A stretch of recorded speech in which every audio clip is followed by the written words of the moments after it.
Greetings and hallucinations to my fellow FAF players. It is time for another entry, and another one bites the dust. This time it is going to be TheBush who is getting scrutinized.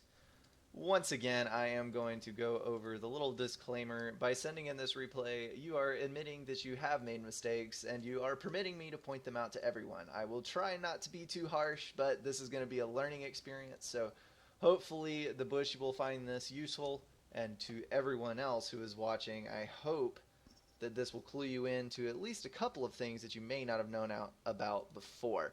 I'm going to run through this from the point of view of TheBush at normal game speed, hopefully, and we will see how the game goes and see what we can do to improve. Alright, got a pretty standard build going up here. It is land factory, 2 power generators, walk forward, 2 mass extractors, 3rd mass extractor, and 4th with the ACU. Nothing particularly wrong that I see with that. That was a cancel, and building it with the engineer instead. Good deal.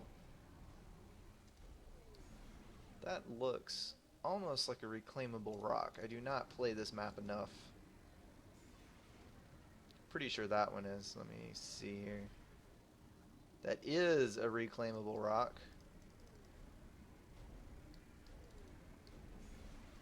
Might be smart to get that on some occasion. Alright, going for 3 mass extractors, then a radar, that looks like. And you are reclaiming that one. Good. And down to hydro, 2nd land. So we are not going 2nd air and doing a minimal power build.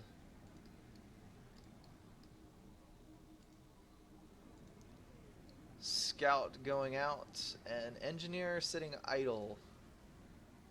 Engineers idle are bad things. I would probably suggest sending an engineer out this way.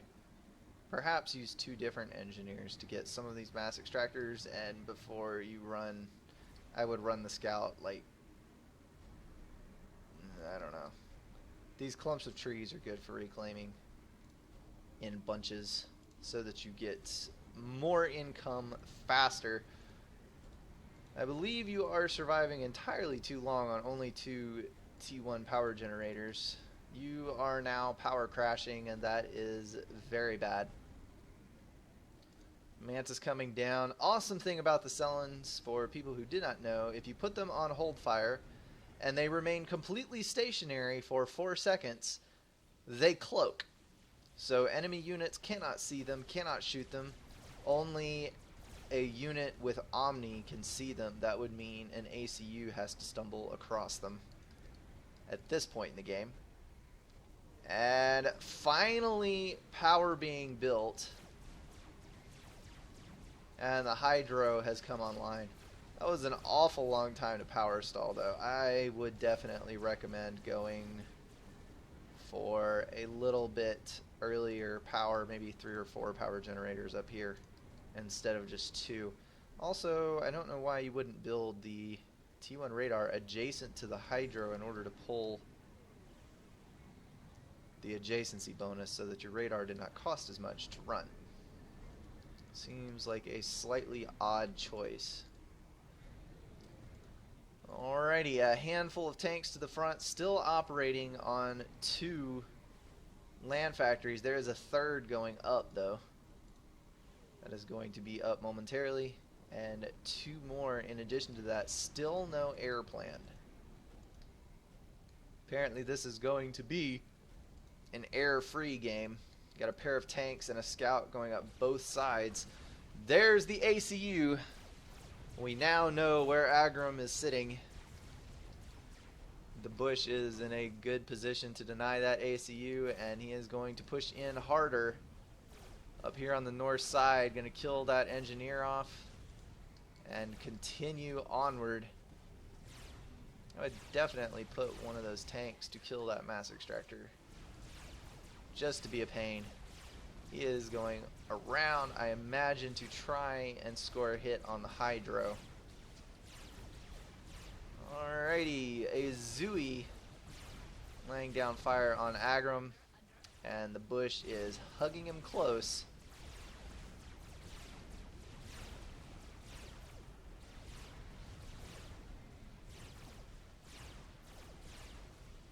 Should not be overcharges at this point. It is a little early for that power storage unless you're rushing it. There's still, this is a reclaimable rock. This has a bit of mass in it, and then there's this. So, and again with the idle engineers, at a minimum they can be reclaiming trees. They're always useful. Alright, Aggrum has been driven into the water. I believe that is him. Let me flash over here for intel. Nope, that is an engineer. He went off to the right. My bad, peoples. Alright, we do see interceptors coming. That is a bad sign. When your opponent has air and you do not. Jesters! This is what you get for not scouting. Oh. TheBush, my friend, you have gone a bit too long without building an air factory.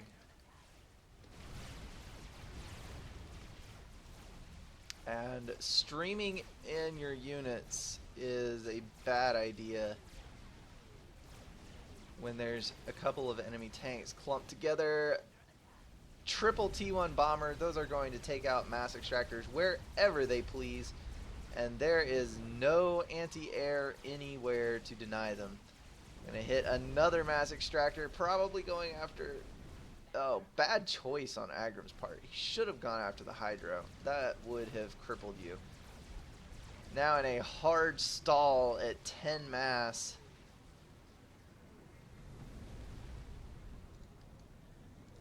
And another one goes down. And tanks are still producing down here. Need anti-air units badly.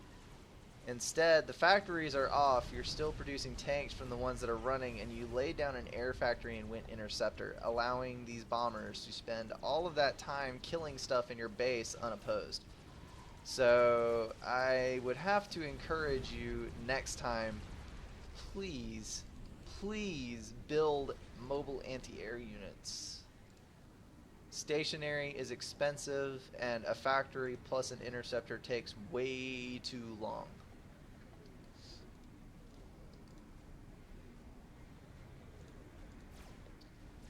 Alright. And now there are problems in the north. After losing all those mass extractors and that prolonged shutdown of the factories, you are going to be at a severe numbers disadvantage. That, at this point, it might be a good idea to reclaim that stationary AA and use the mass to build a point defense, but it is too late now. Far too late. Here come the Mantis for the run by. This is going to be painful to watch. There is going to be a lot of mayhem and destruction in the back. There is a point defense trying to keep it up, but with the artillery passing, it's not going to work, and not building any point defense in the south. Now you are. Far too late again. I don't think this is going to do any good because your engineers are going to die. There were some people commenting on the other videos that I posted from this series that I was entirely too hard on people. I believe there was one person that even said me critiquing another player made him want to cry, and he only made it halfway through the replay, which I really don't understand. But to me it seems like this replay was sent in with the maximum number of possible mistakes, just to see what I would say. Oh, and now we see that there's no scouting going on the southern side, and 100% of the units and the ACU are on the northern half. So basically, left the back door wide open for any number of units that wish to pass to come in. And these have been sitting here now for a good 30 seconds, and there's still no tank movements in that direction. And there they go, finally. Moving over. Let's bump this up just a little bit. Now we're seeing some tanks in the north. Just looking at the score, it looks like Aggrum is actually teching up a little bit. This game could have been decided in the T1 spam phase without any teching of mechs. Teching a mechs on this map is generally a mistake. You want to live off of the reclaim, and you want to build as many units as possible, as quickly as possible, in order to do this. Base crushing run-bys. And there's a whole lot of run-bys going on and not much base crushing. I'm going to go ahead and slow this down again, just for the sake of looking and seeing what Aggrum has.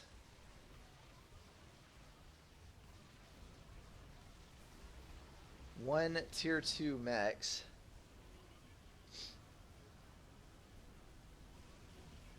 And a lot of factories, and he is sucking up that reclaim like a pro. 2,000 reclaim as opposed to Bush's. He has 1,000 more reclaim than Bush does. And he has claimed he is going to claim both islands, using a Jester to knock out that nasty point defense and then moving right in. And this cheeky bastard of an NG is going to come forward and build that mass extractor. Remember, if a mass extractor survives for 9 seconds, it pays for itself. So on the 10th second, it gives you a net gain of 2 mass. So there is no reason not to build a T1 mass extractor wherever you possibly can. And he is actually going to get away with it and run away. Hero NG. And now we are watching the units sit in place. Aggrum not pushing and allowing the Bush to recover. Ideally, what you would see in this situation is match up the ACU and then use your overwhelming production and eco superiority to flood the other side with units and just make it impossible for him to function. The Bush back up to 13 mass income and doing a decent little bit of reclaiming with a couple engineers. And here come the Mantis again.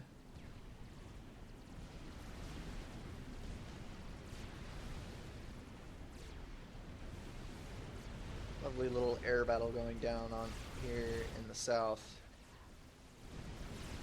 And the Bush trying to get in with his ACU. He does not have power storage still.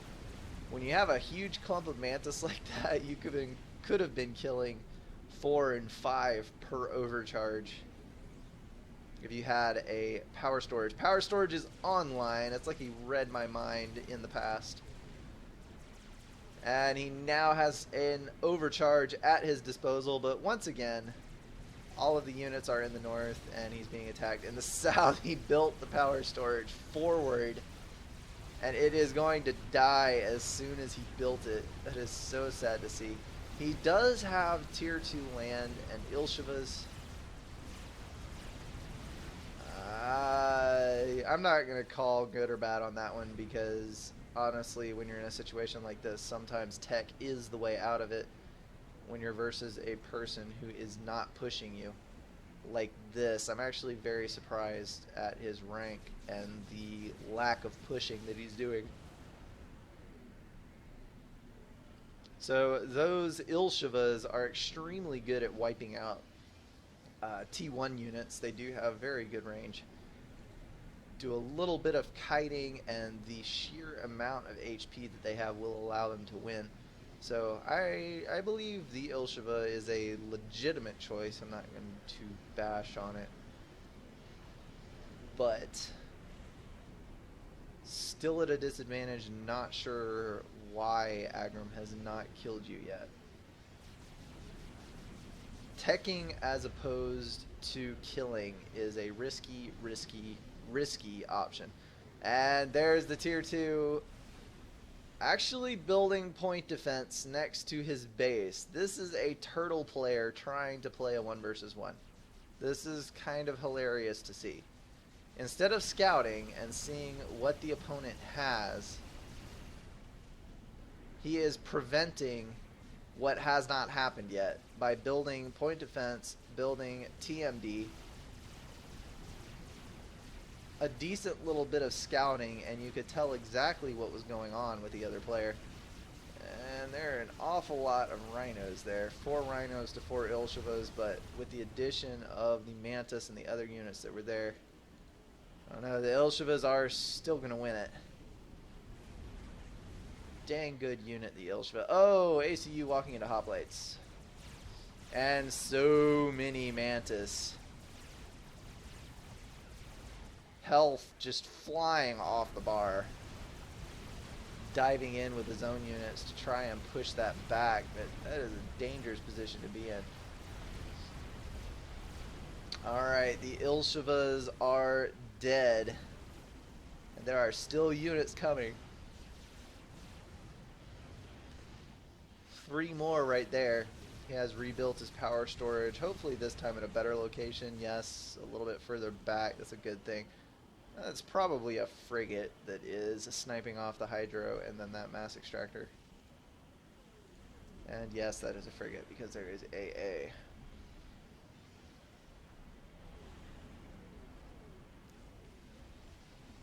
I cannot believe that we're seeing a turtle game on Finn's Revenge. This is absurd in every sense of the word. It is a Cybern player playing turtle on a 5-kilometer rush map. The amount of ludicrous in that sentence is astounding.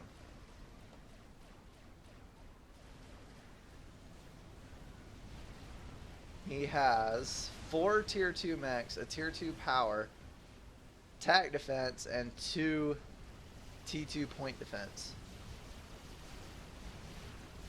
I have no idea why.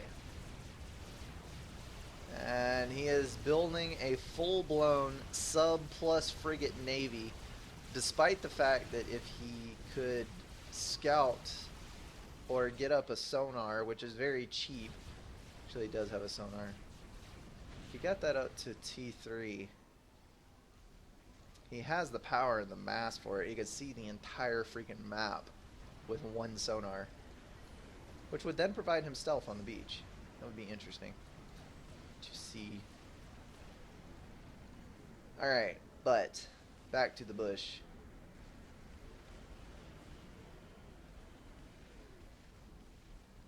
And that's where I need Quagmire saying giggity. That is the gun upgrade. Kudos to him.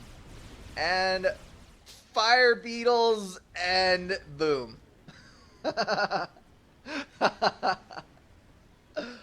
Finally, it is over. Okay. Overall statements on this game. You need air at some point. That is statement number 1. Number 2, a better initial build order. 2 power generators is not enough to immediately go for hydro. That was a very extended period of time that you were power stalling, and that is horrible in the early game. So that is observation number 2. Observation number 3, if you do not build said air factory, do not, when you see bombers, try to build air factory and then produce interceptors, because what you saw happen here will happen every time. So that would be the 3 main observations, and then the rest would be what you generally tell people, and I think everybody can do this more. Scout, please scout. Scouting is everything. And the other thing is don't try to tech out of a situation where you can solve it with tier 1 units. That is more directed toward Aggrum than you, but that was a ridiculous amount of turtle. That game should have been over at like 9 minutes. Um, anyway, but I hope that that is helpful to some degree and not hurtful in any sense. I hope that everyone has gotten something out of this. Thanks for watching so much, guys, and I will be turning out another cast today that is a standard cast, so if you don't like these, tune into that one, and hopefully you will see something you like. Alright, that's it for me right now. Thanks.